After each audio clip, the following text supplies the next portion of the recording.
Welcome back to the Dozerian, where we quietly explore the unseen worlds behind America's legendary figures. Not the stories found in textbooks, but the private rituals, whispered fears, and hidden emotions that shaped their lives.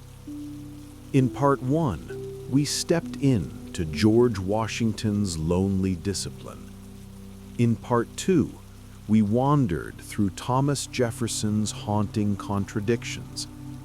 Tonight, in part 3, we enter the dimly lit, deeply human world of Abraham Lincoln, a man who saved a nation while battling a sorrow so immense it seemed to live inside him like a shadow. As you settle into sleep, let your breath slow, let your body loosen, and allow the quiet presence of the sorrowful giant to guide you into the night. Abraham Lincoln towered above other men, 6 feet 4 inches tall, in a world where most stood far shorter. But anyone who expected a booming, commanding voice was always surprised. Lincoln's voice was thin, high-pitched, almost gentle. His large frame carried a soft, unexpected fragility, as if his sadness weighed far more than his height. He suffered from a profound, lifelong melancholy, what today might be called clinical depression. Friends feared he might harm himself. Staff members found him crying alone in quiet rooms, staring through windows as though searching for an escape that didn't exist. He told jokes not because he was joyful, but because humor was his last line of defense against despair. And through all this, he carried the unimaginable burden of leading a fractured nation through its bloodiest conflict. Tonight, we walk into the silent chambers of his mind and follow him through the routines and rituals that held his world together. Lincoln's sadness began long before he entered the White House. As a young man, neighbors described him as the most melancholy soul they had ever encountered. That sorrow deepened when he became president. Staff members would enter his office and find him sitting motionless, hands clasped, eyes distant. Sometimes he would be standing by a window, looking out over the Potomac with a faraway gaze, his shoulders slouched under a weight no one else could see. There were nights when he quietly wept, brushing away tears before turning back to the endless reports of casualties.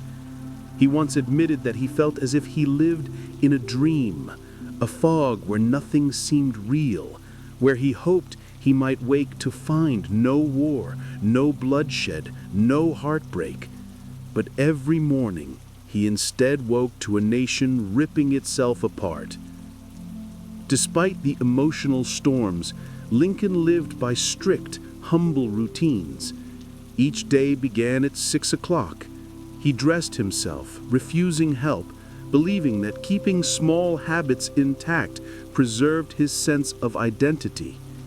He washed his face in cold water and rubbed his hands across his cheeks to bring life back into a tired body. His breakfasts were sparse, usually just toast and coffee, and as the war progressed, he grew thinner and more fragile. His clothes began to hang loosely on his frame, and friends remarked that he looked decades older than when he first took office. Yet even in the darkest moments, Lincoln clung to humor. He told jokes in meetings. He shared funny stories with generals as they brought devastating news. It was not levity, it was survival. He smiled briefly, then fell silent again, the sorrow sliding back over him like a heavy curtain. Humor did not erase his sadness, but it softened its edges long enough for him to keep moving.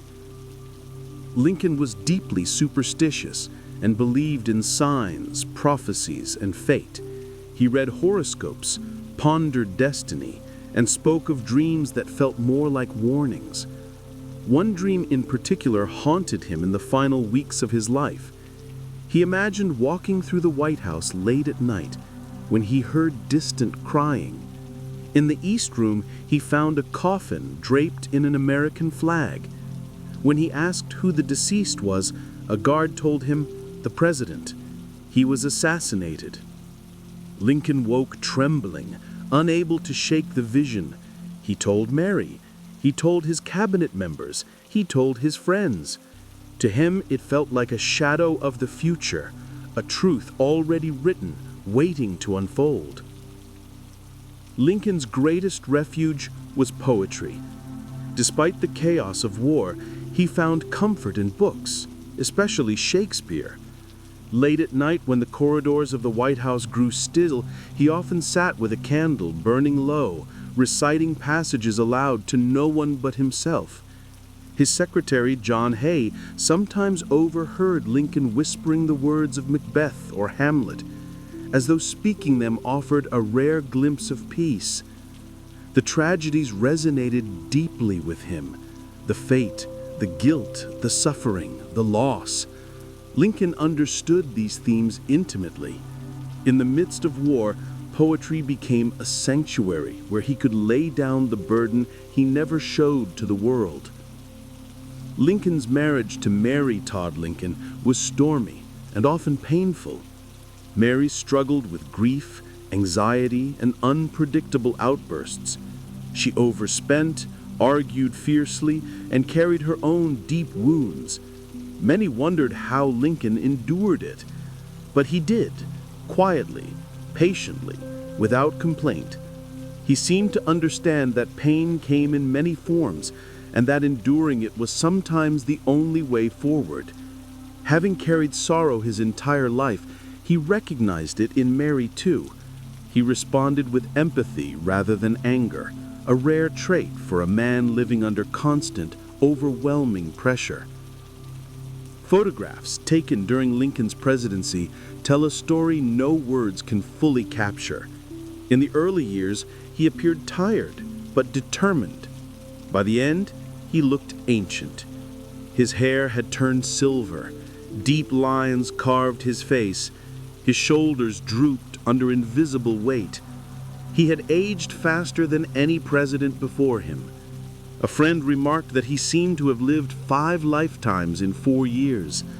Lincoln simply said, "I must die sometime," not with bitterness, but with acceptance, as though he sensed his fate approaching. In the last weeks of his life, something shifted. Lincoln appeared unexpectedly peaceful. He spoke about traveling after the war, about visiting the Holy Land, about seeing the world beyond the White House. But he also hinted that he might not live long enough to do so. He told an aide, almost casually, that he felt his time was near. It was the calm of a man who had already accepted his destiny. And so, on April 14, 1865, Lincoln went to the theater, a rare moment of escape. He laughed softly during the performance, unaware that the dream which had haunted him was mere hours from becoming reality. So who was Abraham Lincoln?